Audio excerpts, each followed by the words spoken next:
Hi, this is Peter Woolfolk speaking. Now, first of all, thank you so very much for listening to the podcast. Now, I am very excited to let you know that the podcast is now available on Amazon Alexa. You know the drill.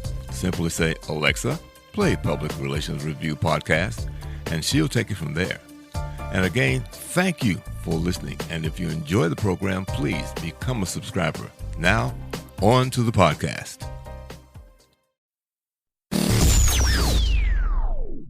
Welcome.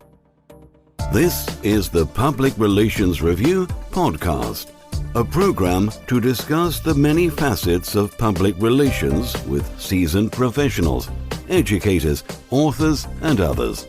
Now, here is your host, Peter Woolfolk. Welcome to the Public Relations Review Podcast and to our listeners all across America and around the world. Now, question.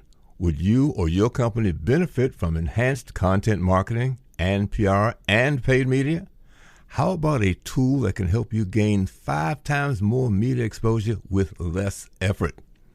Well, my guest today heads a company that focuses on a few key areas of digital marketing, fractional CMO insights, and we'll ask about that, content marketing, PR, and paid media.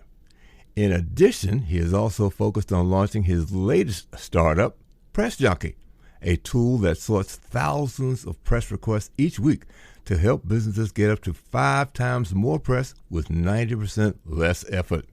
He's also a Forbes contributor and a best-selling author.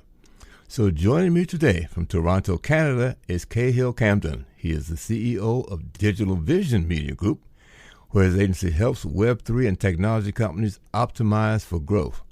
And he will discuss his future effort, Press Jockey. So, Cahill, welcome to the podcast. Thanks for having me on. I appreciate it. Well, good. Well, I'll tell you, let's start off by first defining just what is fractional CMO insights. Absolutely. Fractional CMO insights is exactly what you would imagine a full-time CMO doing, only on a part-time basis. So instead of hiring a chief marketing officer to build your strategy, coordinate your marketing efforts, execute tactical moves forward for growth, I do the exact same thing just on a part-time basis. So between 10 and 20 hours a week per client. Now, why did you find that necessary to not have a full-time one and do it part-time wise? What has been the difference that you've noticed in terms of, let's say, productivity and outcomes? Well, there was a couple of things that happened. One, I was running my agency, and so I'd been asked, can you help us with strategy? And I said, sure. And then it started getting into, can you help us with coordinating and managing our team? And I said, sure. And it went on from there. But in terms of productivity, realistically, I think we all have areas of our work in which we're really not that productive. And so for me, focusing in on a few core hours each week was really important to delivering results for a client. So instead of having wasted time, wasted meetings, it was, hey, let's focus on the essentials. I'm here for a very short period of time or a longer period of time, 20 hours a week. And in those 20 hours is just pure results. Like, let's go. We don't have time to waste. Mm-hmm. Okay. Now I've got that. Now, in terms of how else do you help them in terms of the content marketing portion of what you do? All right. So our agency focuses on 3 primary areas, like you mentioned earlier. We do PR, we do content marketing, and we do paid media. And so I think one of the questions is, well, why do we only focus on those things?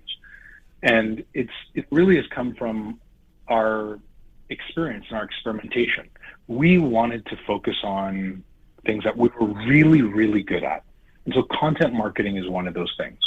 We've done social media management, we've done certain types of design, we've done, trying to throw events, but we were either not really good at it or we were okay at it. We wanted to just dial it in and really focus on only the things we're really good at. And so content marketing is one of those things.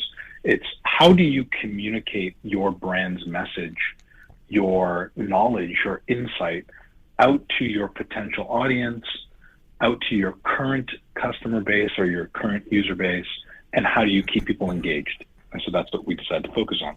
Now, the third portion of this is PR and paid media. So let's obviously talk about both of those segments there. Right. So PR is obviously public relations, and so that deals with your press releases to your earned media.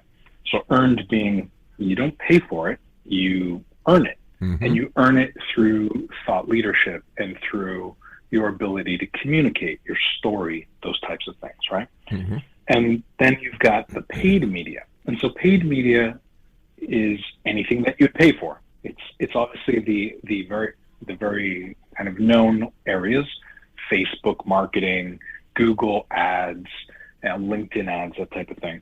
But it also goes to things like newsletter sponsorships, podcast sponsorships, paying influencers for certain marketing activities. Those types of things would also fall under the umbrella of paid marketing. So I'm assuming then that you go in and look at the totality of what it is that they want to accomplish and then decide which of these elements and how would fit best in getting them across the finish line with some of these strategies. Exactly. And so from a fractional CMO perspective, I share this with all of my clients. I say, look, if I'm coming in as a fractional CMO, I'm putting on my CMO hat as if I was from your company. And so that means that maybe using our agency for something at this current point in time is not the best thing for your growth. I'm okay with that. Mm-hmm. Maybe we do need to do a social media campaign, and hey, our agency doesn't touch that. I obviously know about it, but we don't do that. So we need to find someone who does, or we need to work with another, external party or freelancer or internal team member to push that forward. And so it's not always about recommending the things that our agency does. Not at all. It's about recommending and pushing forward on the long-term growth of that client and making sure that they achieve results regardless of whether they're using our agency for that or not. Mm-hmm. Well, let's sort of focus on that for a hot second, because I think that to me is a very admirable way of going about it.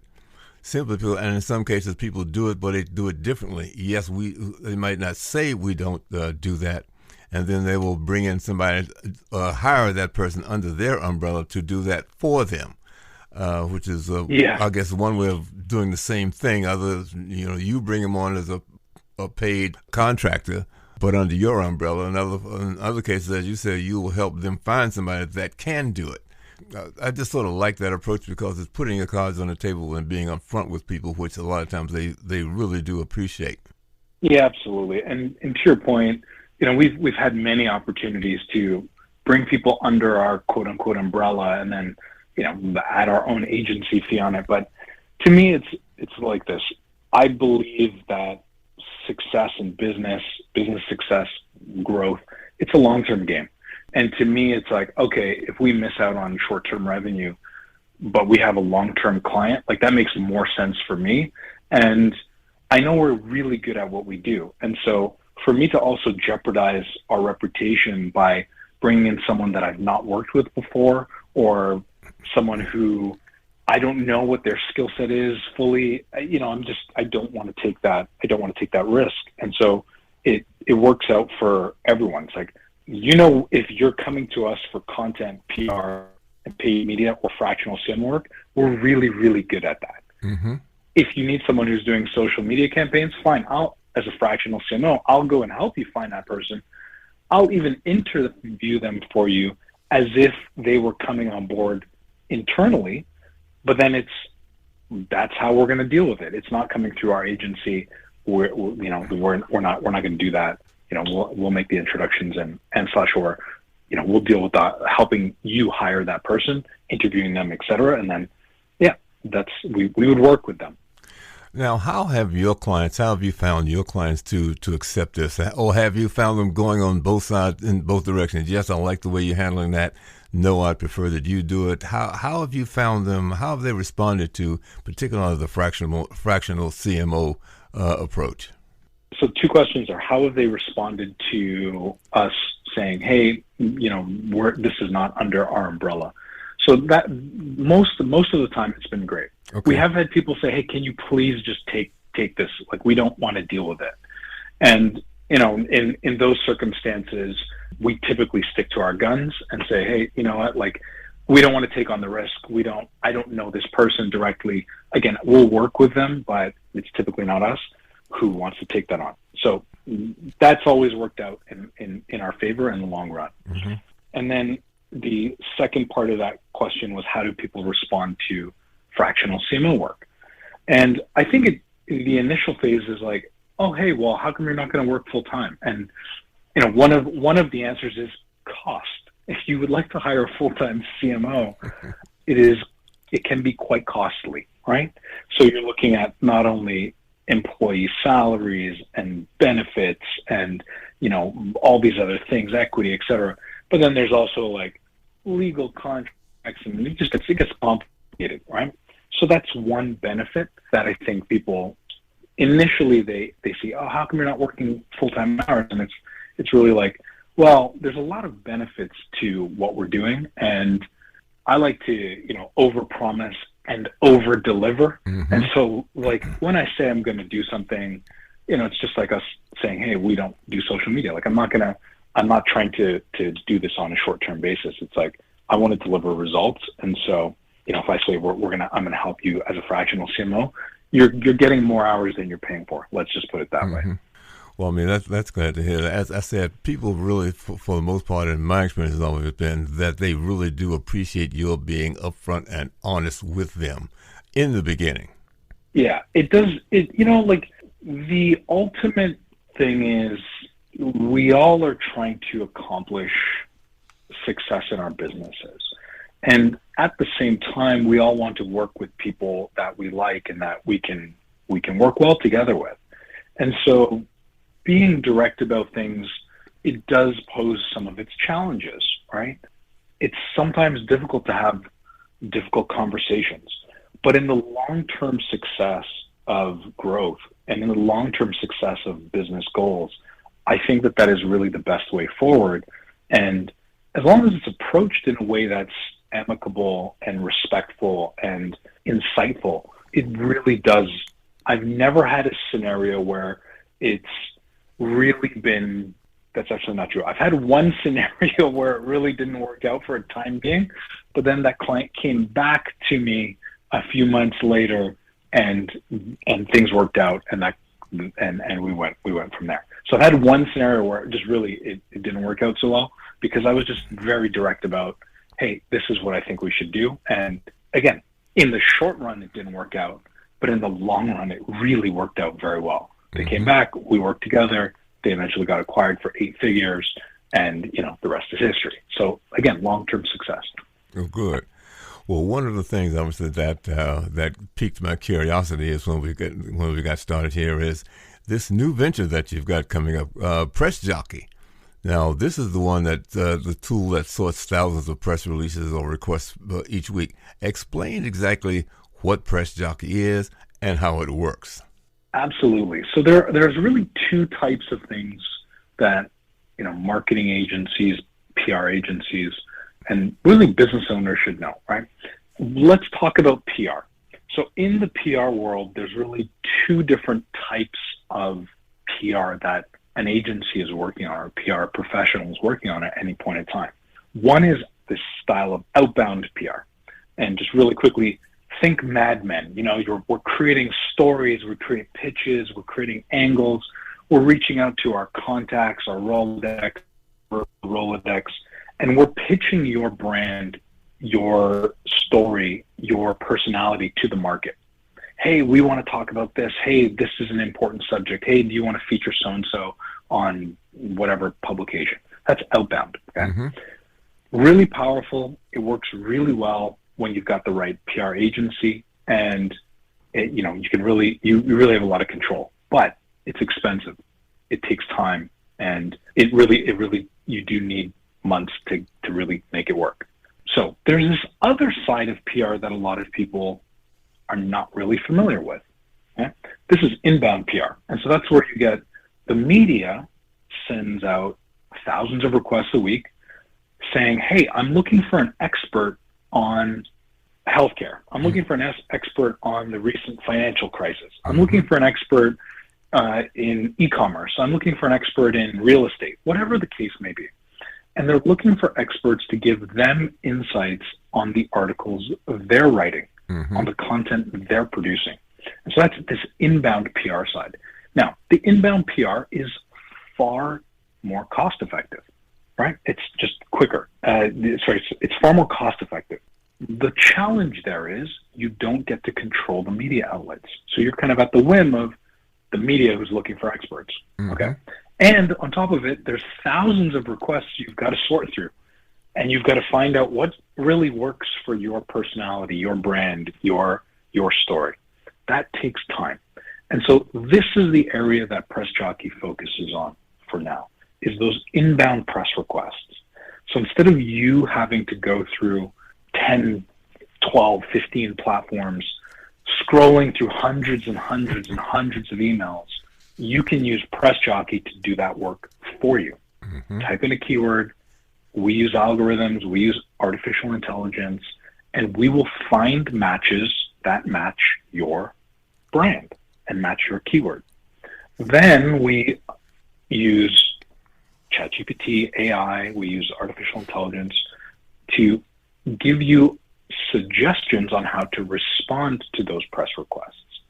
So you can automatically, with a click of a button, build a fantastic response to those inquiries that are coming to your inbox.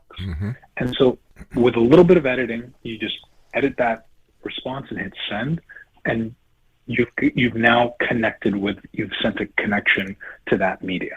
Now here's the thing, right? It's a numbers game, right? Like, we know that you're not going to get every connection you send to. Not everyone's going to want to feature you as an expert. That's okay. You're saving this much time, and all you need to do is come in 5, 10, 15 minutes a day, and we'll do the rest. We're writing your pitches with our AI assistant, and you're just sending off requests. Very soon, after 100, 150 requests that you respond to, you start to get featured in the media. And so this makes it really easy for you to start to get your story out there. So that's what Press Jockey is all about. Well, one of the things that you just mentioned, and I've had a little bit of a relationship with, and that is ChatGPT, because I think the key thing that I heard you say was when you get ChatGPT, it's not just the wholesale thing to then take it and run with it as your own, but you have to edit it, and whatever it produced that you ask it to produce, edit it and make it fit whatever it is that you are trying to say. And I think that was an important lesson for me when I used it the first time. Yes, it can get out reams of information, but is that what you really wanted to say, or do you need to edit it to fit your program or your product or your event before you send it out? You're absolutely right. And so this is what we've been training it on over the past 6 weeks, is we've been training the AI on how to write really fantastic responses based on not only what the media is asking, but very soon based on your profile as well. So the AI will be able to look at your profile and look at the media request, understand the two, and pitch you as an expert based on your experience and your skills. And so again, when we think about the time savings, you don't have to write the full email. Like 70, 80, 90% of the work is done for you. You do have to edit it, and you do have to put your human touch on it, but then you just hit send, and now you've got an opportunity that's gone out to the media. And so in this way, you can really accelerate your media exposure and get on more publications.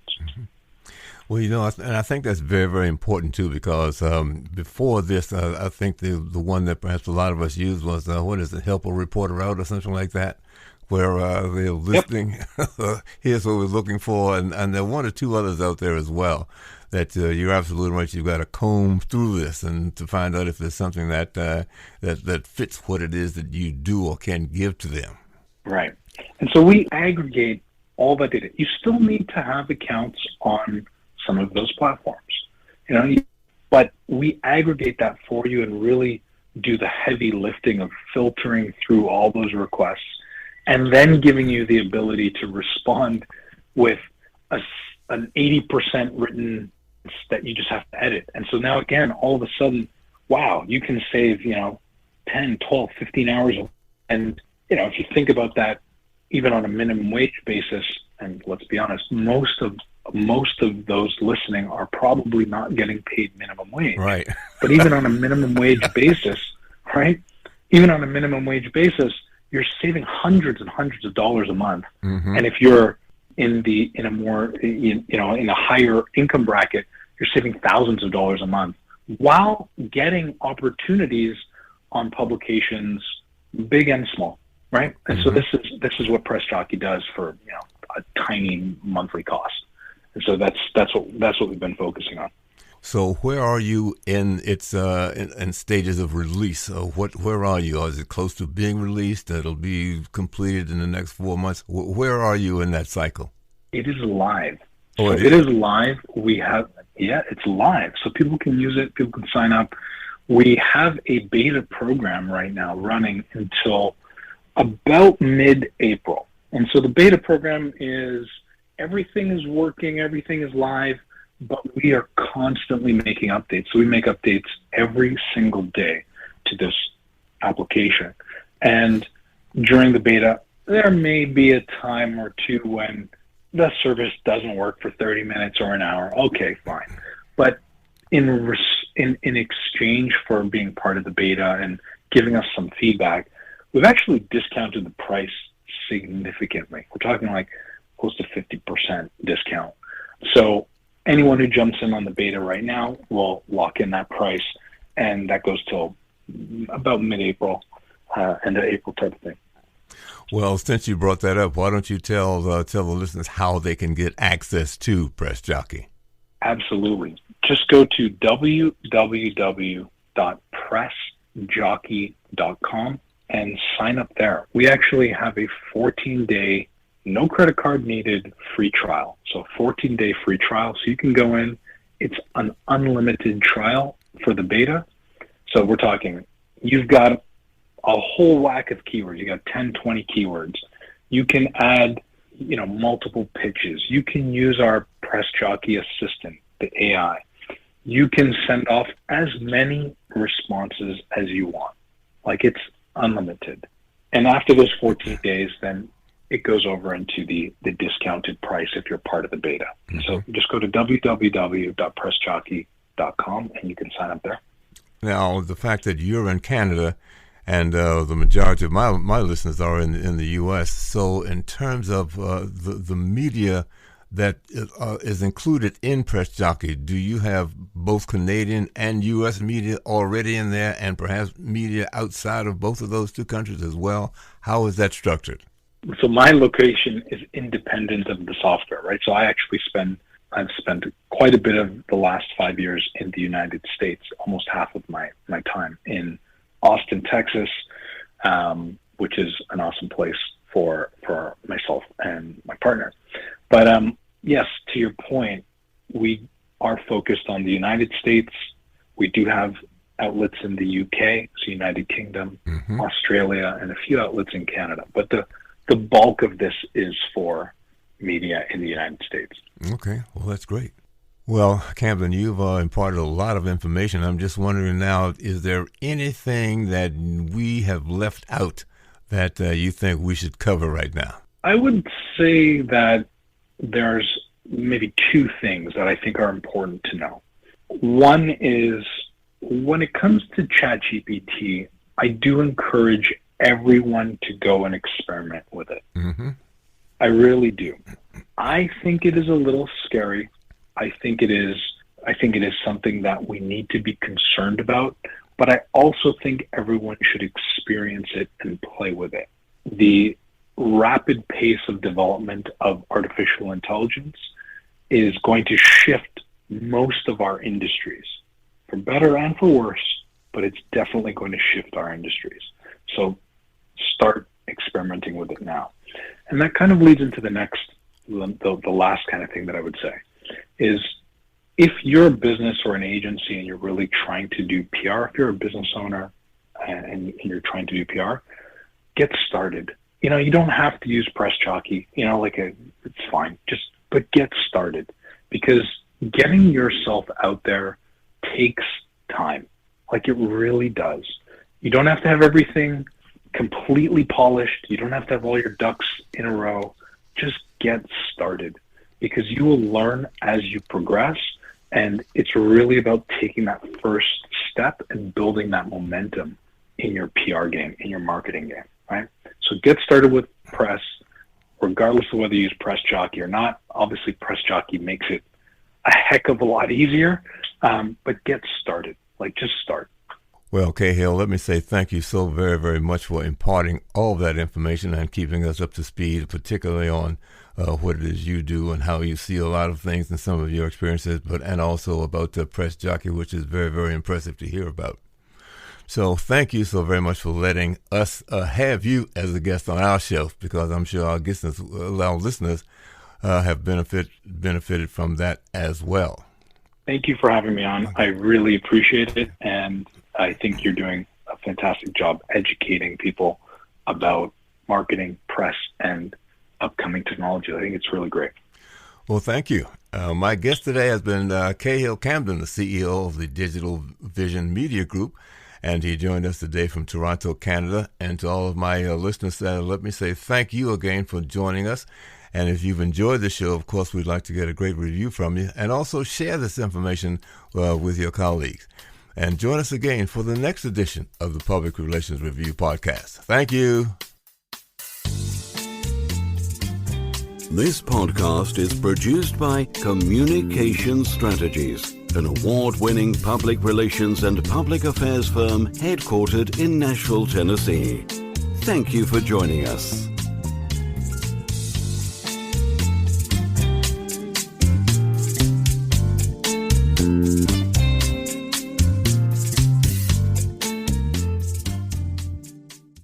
Hello, this is Peter Woolfolk. First, let me say thank you so much for being a listener. Now, I want to alert you to our shiny new podcast website located at podpage.com. However, you can go directly to the podcast site located at publicrelationsreviewpodcast.com. There, you can contact me through email. You can leave a voice message. You can leave a review. You can read an episode blog and frequently learn about the podcast guests. You might also want to suggest podcast topic ideas or even suggest a guest. You can also let me know if you would like to receive our podcast listener logo that you can post on your social media. So I look forward to hearing from you about our new podcast website. Thank you so much for listening to the Public Relations Review podcast, and have a great day.